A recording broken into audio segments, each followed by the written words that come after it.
Israel launched nearly 80 or more aircraft, including in an operation codenamed Days of Repentance at around 2 in the morning. These are the possible routes the Israeli Air Force may have taken to strike Iran.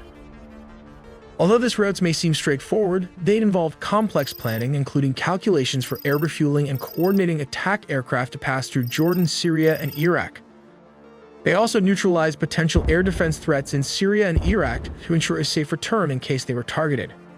Israel's strategy was to attack Iran in 3 waves. The first wave targeted surface air-to-air sites, radar installations, and Iran's air defense headquarters in Tehran, Aylam, and Khuzestan. The second wave focused on destroying ballistic missiles, and finally, the third wave targeted military manufacturing industries. To avoid Iranian air defenses, they used the ROX missiles, which allowed them to strike from positions closer to enemy targets without requiring jets to penetrate deep into Iranian territory. Surprisingly, the Iranian Bavar 373 air defense system performed better than expected. We'll also look into how this air defense missile works and the strength of the Iranian Air Force, all in the video ahead. Let's us first look at Israel fighter jets used in the operations. The tip of the spears are the 5th-generation F-35 fighter jets, S-16 air defense jets, and F-15 ground attack jets, which covered approximately 1,600 kilometers, translating to around 1,000 miles. While the weapons of choice were the Blue Arrow long-range supersonic missile and the ROX next-generation extended standoff air-to-surface missile. To cover such distances, air refueling tankers were used between flights. This measure was taken in case they needed to engage in a dogfight with Iranian fighter jets and also while returning from their mission. ROX is Israel's next-generation extended standoff air-to-surface ballistics missile. What makes this missile unique is that the crew in the aircraft can control and maneuver it right up until it strikes the target. It also allows the weapon to hit targets that have moved from their original positions.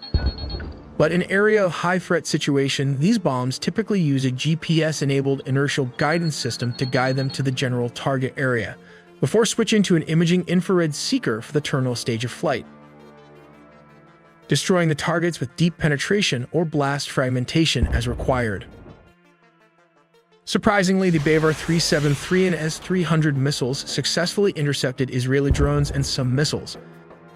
Let's take a quick look at the Bavar 373.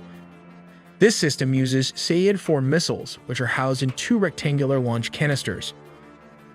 It features a phased array radar system for tracking both aerodynamic targets and ballistic missiles over medium to long ranges. One of the radars used in the Bavar 373 is the Mirai 4, a phased array radar with a range of 450 kilometers, which Iran claims this system can simultaneously track up to 200 targets. The Israeli attack can be divided into 3 distinct phases: first, second, and third wave, each targeting critical components of Iran's military infrastructure. The first wave focuses on disabling Iran's air defense systems. Tehran, Aylam, and Khuzestan are some of the region-verified attacks also confirmed by Iran that were hit or partially damaged. Key targets include surface-to-air missile or SAM sites and radar installations, crucial for early detection and defense against aerial assaults.